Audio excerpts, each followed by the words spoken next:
One of the country's biggest fishing companies made nearly $27,000 in donations to the New Zealand First Foundation, which has been bankrolling New Zealand First, the party. Records viewed by RNZ show the foundation received a total of $26,950 from seafood giant Talley's and its managing director, Sir Peter Talley, between 2017 and 2019. None of the donations were disclosed because there were 4 separate amounts, none of which exceeded the threshold at which donors' identities must be made public. RNZ's in-depth reporters Guyon Espiner and Kate Newton have been investigating, and Guyon Espiner filed this report. It may sound slightly trite and corny the way I'm putting it to you, but please regard myself and indeed my leader as 2 incredibly pro-industry personalities. Shane Jones addressing industry leaders at Seafood New Zealand's conference last year. The New Zealand First Cabinet Minister has never made a secret of his support for the industry, telling the same conference he'd been described as the ghost minister for fisheries. It's actually quite a flattering description, if you don't mind me saying. Those remarks were among concerns Greenpeace raised in a letter to Prime Minister Jacinda Ardern last year, saying New Zealand First was too close to the industry and should not be involved in fishing policy. Jacinda Ardern responded saying she expected ministers to abide by Cabinet Manual guidelines on managing conflicts of interest. At the time, Greenpeace noted that Mr Jones had received $10,000 from Talley's for his 2017 election campaign. Now, RNZ can reveal that Talley's donated many thousands more to the New Zealand First Foundation, and none of the donations were disclosed.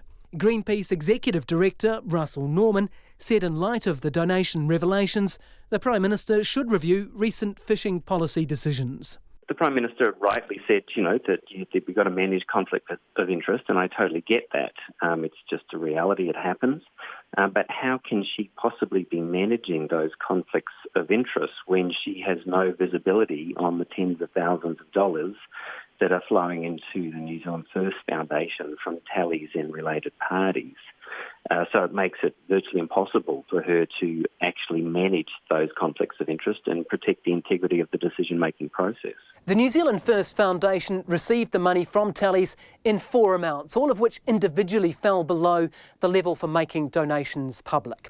In May 2017, that's election year, Talley's deposited $7,540 into the foundation bank account.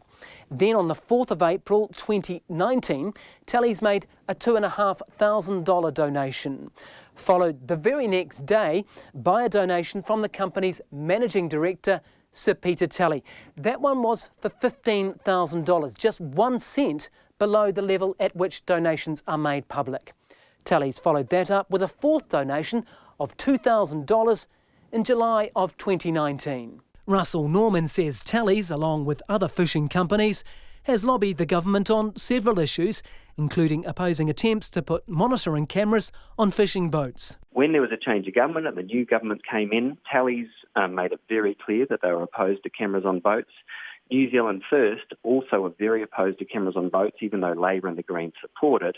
And we have not been able to progress cameras on boats under this government as a result of the New Zealand First opposition to it. Fisheries Minister Stuart Nash eventually announced in June 2019 that only 28 vessels, those most at risk of encountering Maui dolphins, would be required to operate with onboard cameras.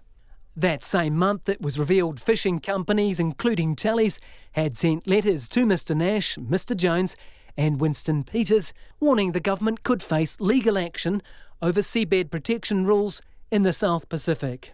And just last week, Greenpeace accused the government of caving into Talley's interests by lobbying for a Talley's vessel, the Amiltel Apollo, to be taken off an international blacklist for allegedly trawling in an area closed to fishing back in May 2018. Amiltel, the Nelson-based deep water division of the Talley's Group, said the decision to remove its vessel from the blacklist was supported by all 15 member countries of the South Pacific Regional Fisheries Management Organisation. The company has also rejected any suggestion it was intentionally fishing in a closed area, saying the captain of the vessel acted with the full knowledge and complete approval of the MPI Observer. Fisheries Minister Stuart Nash said donations did not influence policy and decisions were made on the basis of marine science, official advice and the Cabinet process. Mr Nash, a Labour MP, said Mr Jones had experience in the area from his time at Te Ohu Kaimoana and at the Ministry of Foreign Affairs and Trade. He wouldn't do an interview on tape, but told Morning Report last year that he consults with both New Zealand First and the Greens over government fishing policy. This is coalition politics. So when someone says, or when Russell Norman says that Shane Jones is influencing our fishing policy, I can say to him that I'm the Minister of Fisheries. I have a program that I want to implement, but what I want to do is actually build relationships right across the sector, and that is with the commercial sector, the rec, customary and the NGOs. Peter Talley refused to comment on the donations when contacted by RNZ. As well as the $10,000 donation to Shane Jones, Talley's gave NZ First MP Fletcher Tabato $2,000 in 2017, which he disclosed. During that 2017 election campaign, Talley's donated a total of $40,000 to 8 other candidates, 7 from the National Party and 1 from Labour, giving each of them $5,000. All of those donations were disclosed. Shane Jones, the Minister for Economic and Regional Development, also declined to comment for this story. For Checkpoint, this is Guyon Espiner.